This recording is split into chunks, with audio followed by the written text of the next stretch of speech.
Borneo awakens not with birdsong, but with the damp breath of 130 million years of life.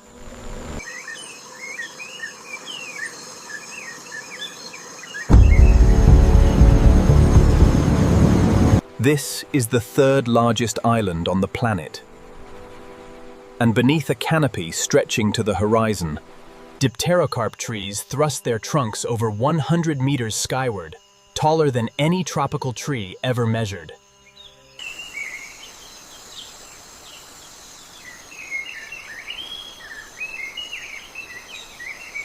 Not 60 meters, as old textbooks once claimed.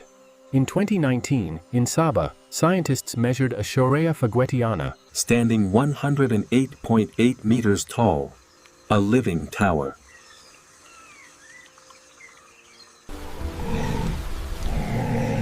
Each forest layer is a kingdom unto itself. Each kingdom has its own ruler, its own laws, and its own death. But there is something strange about this island. Borneo has no tigers, no lions, no large predator that the world would recognize.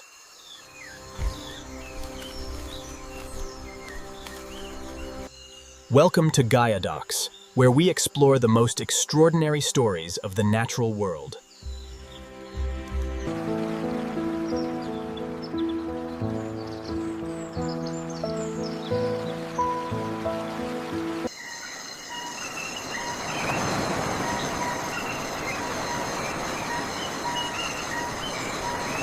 From the canopy at 100 meters down to the darkest riverbed, each layer conceals a different overlord. And there is a phantom moving between all layers, unseen by anyone until it is too late. The answer to that question does not lie in a single animal. It lies within the very heartbeat of the forest, an event that occurs every 3 to 7 years. When millions of trees burst into flower simultaneously, and everything on the island begins to move. We begin at the highest point, where sunlight touches the leaves. And two kings share a throne upon the canopy. At the canopy level, where light is currency and fruit is gold, a reddish-orange shape moves slowly through the branches. No hurry, no fear. Because atop the Borneo canopy, nothing is larger than it.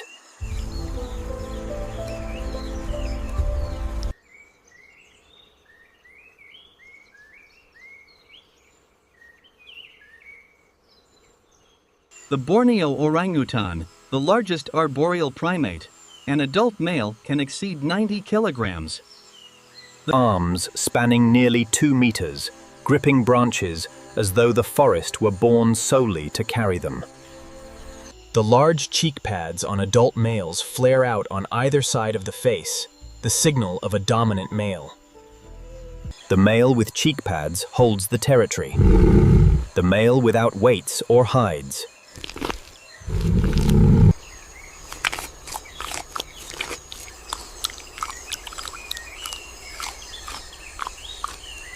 But the orangutan's true power does not lie in its arms or cheek pads.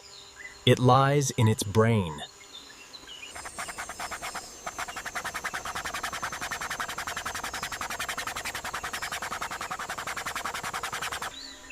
Each orangutan carries within its memory a living map, the locations of hundreds of trees, the fruiting cycles of each species, the exact moment when fruit ripens, which branches can bear its body weight. No GPS, no paper map. Just 130 million years of evolution inscribed into neurons.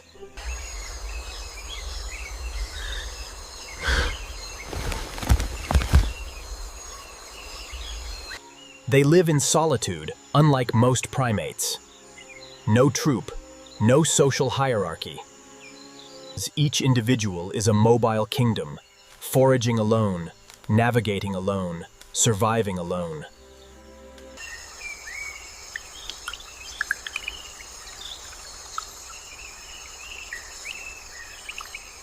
And each night, this architect of the heights builds a new nest, not a makeshift nest, but an engineered structure with a pillow of soft leaves, a rain canopy overhead, at a height of 15 to 30 meters. Then the next morning, it leaves and builds another.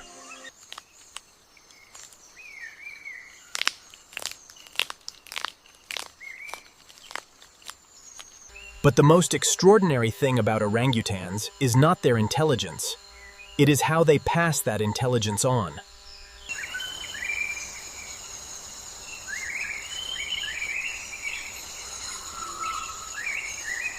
A mother orangutan keeps her young by her side for 7 to 8 years, the longest period of parental care in the entire mammalian world.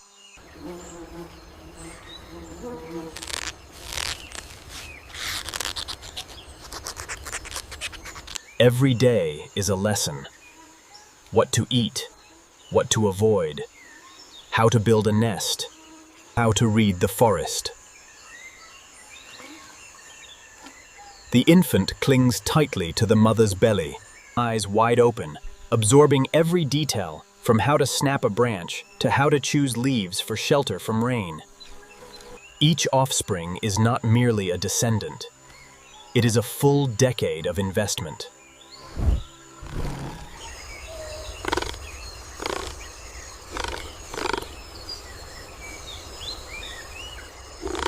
Different orangutan populations have different tool use traditions, a form of culture that science once believed belonged only to humans.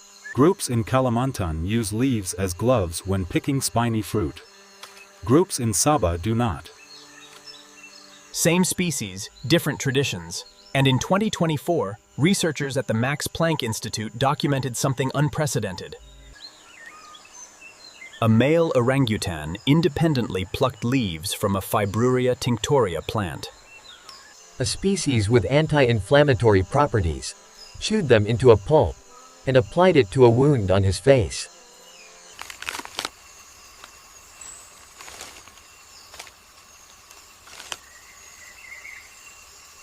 Wounding. 3 days later, the wound had healed. This was the first scientifically documented case in any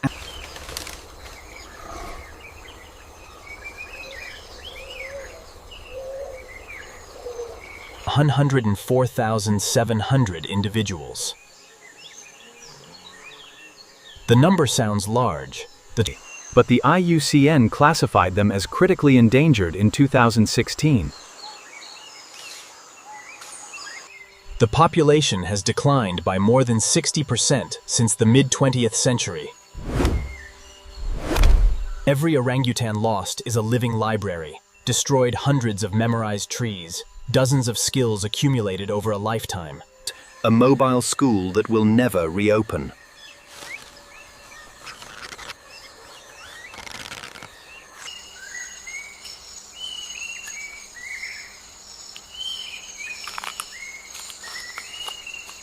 But intelligence is not the only shield needed in the canopy. Beneath the leaf layer, a pair of yellow eyes gazes upward. And it knows exactly when the infant leaves its mother's grasp. That creature does not yet have a name in this story. But it has been present from the beginning, right below every branch the orangutan just crossed. Hornbills, the second kingdom of the canopy.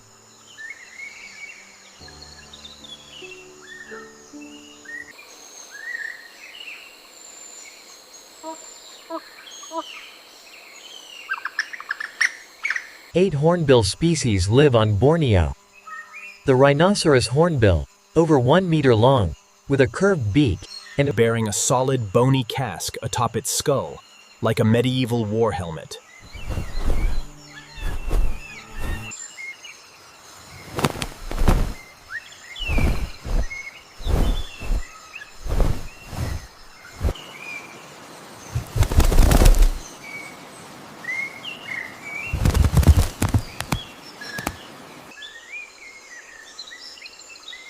But the most remarkable story of the hornbill is not about its appearance. It is about the most brutal gamble in the tropical rainforest. When breeding season arrives, the female seals herself inside a tree cavity. She uses feces, mud, and food scraps to plaister the entrance shut, leaving only a narrow slit just wide enough for the male's beak to pass food through.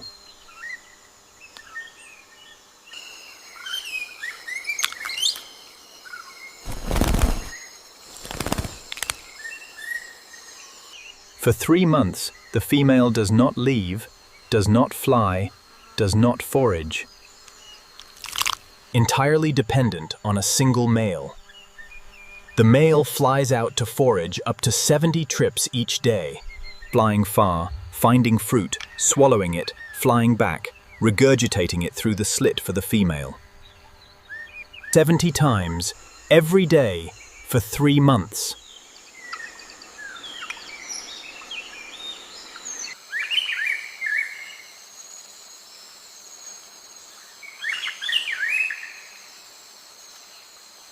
If the male dies from disease, from a snake, from any cause, the female and the chick die inside the tree cavity.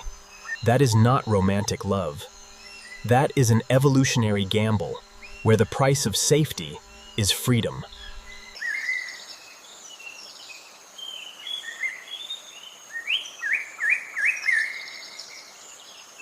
But the hornbill's ecological role is the reason the forest needs them. Hornbills are the longest distance seed dispersers, flying from the parent tree to new territory, depositing seeds along their flight path. Without hornbills, no new dipterocarp trees grow. Without new trees, orangutans lose their future homes. 2 kings that seem to compete turn out to depend on each other.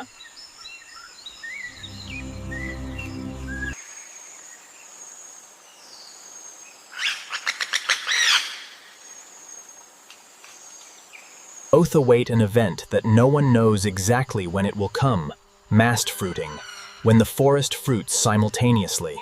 The Dayak people, the indigenous people of Borneo, consider hornbills sacred birds, messengers between the world of the living and the dead.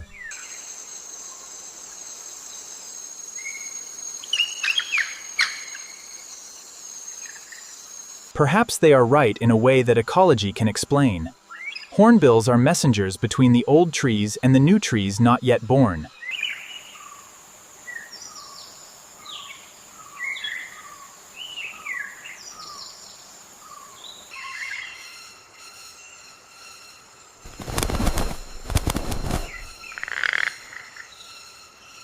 Where light must pierce hundreds of leaf layers before it can touch the water. Down there, another story is unfolding, where every river crossing is a gamble with life itself. And the ambush predator has been waiting since dawn. A nasal call booms through the mangrove, a bizarre sound, deep and resonant, as though someone were blowing a horn through a plastic tube. Unmistakable. Proboscis monkeys, the most peculiar primate on the planet. And Borneo is the only place on Earth where you can find them, endemic, nowhere else.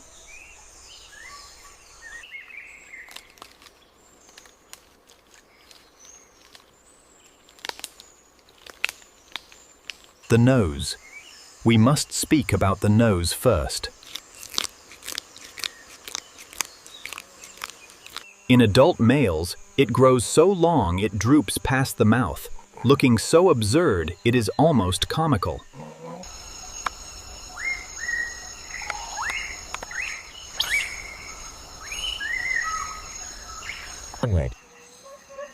But in 2018, Koda's research, published in Science Advances, proved a larger nose. Evolution does not care about beauty by human standards. It cares about signals.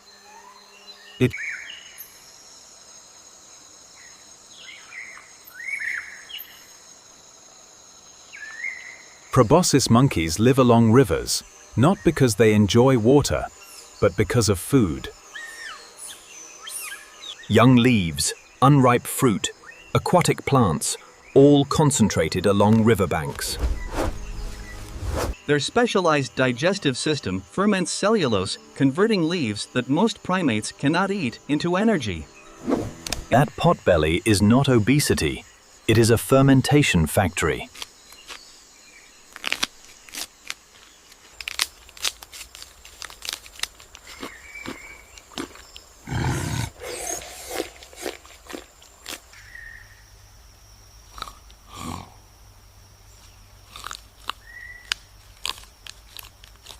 Proboscis monkey society revolves around harem groups. One dominant male, multiple females, and their young. The male holds the group together with calls from that nose, a natural megaphone broadcasting across the flooded forest. But living near rivers comes at a cost, and that cost reveals itself every afternoon.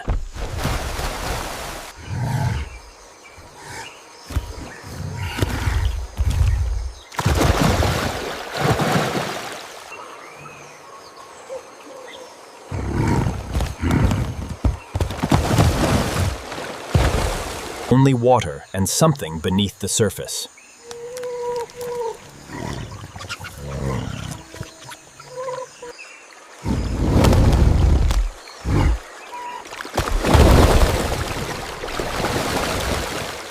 Not elegant, but effective. Webbed feet between the toes. The only primate on the planet with this feature, swimming 20 meters underwater, holding breath for half a minute. The rest of the troop follows, one by one, females clutching infants to their bellies. But each time they cross the river, something is watching from below. Saltwater crocodile, Crocodylus porosus, the largest living reptile on Earth. Males exceed 5 meters in length, weighing over 1,000 kilograms. Bite force, 3,700 psi, the strongest of any living animal, stronger than a tiger, stronger than a lion, stronger than any predator on land. It ambushes for hours, submerged beneath the surface, exposing only its eyes and nostrils. 2 tiny dots on the flat, still river. Absolute patience. And when the opportunity comes, one lunge. There is no second chance. No one knows who will not make it to the other bank today.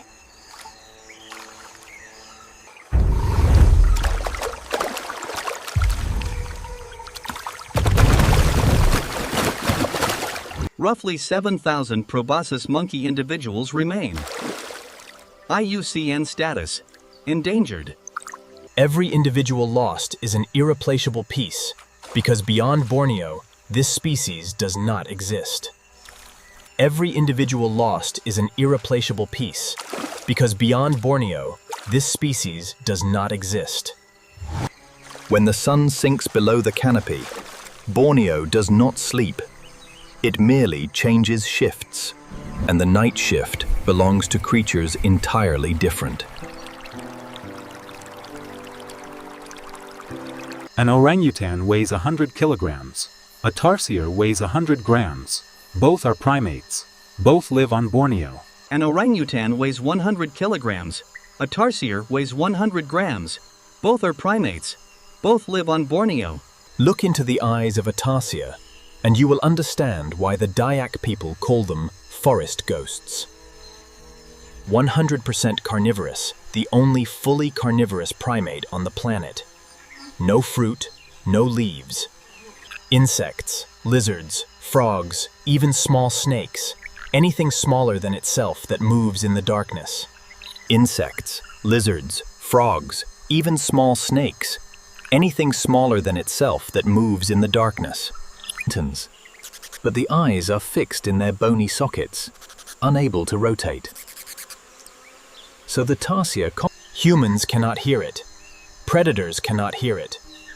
Only tarsiers can hear each other on a ghost frequency, where the night forest is completely silent to every other species. When the book is burned, no story survives. Thank you for joining Gaia Docs. The natural world still holds countless stories waiting to be told, where the night forest is completely silent to every other species. When the book is burned, no story survives. Thank you for joining Gaiadocs.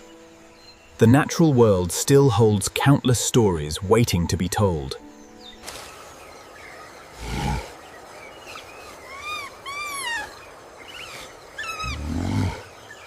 Borneo is still breathing, but each breath grows heavier than the last.